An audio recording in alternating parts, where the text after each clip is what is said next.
Индерборск районда Манас деген аңшы жігіттің шығаратын прицебі. Размері қандай деді? Манас, размері қандай дедім? 2.6-да қанша? 2.50-де 1.80 м. УАЗдың ступицасы 1 миллион теңге. На заказ келіп жатыр. Мұны Ақтауға кетеді. Келесі Қызылорда дейді. На вид такой мощный, одноосный, двухосный да сделать. Наптырно. Мал теуге қоясың, сонда мал теу, мал шөп, ауыл шаруашылыққа. Снеходта теу алуға болады. Ана Исақаңның несіне будкасында теу алатындай қылып заказ беруге болады, в принципе. Мынандай трапы бар. Малға, снеходқа.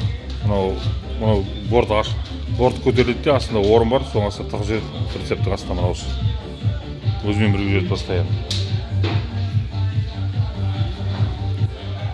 Ұнап тұра. Береміз бе заказ осындай?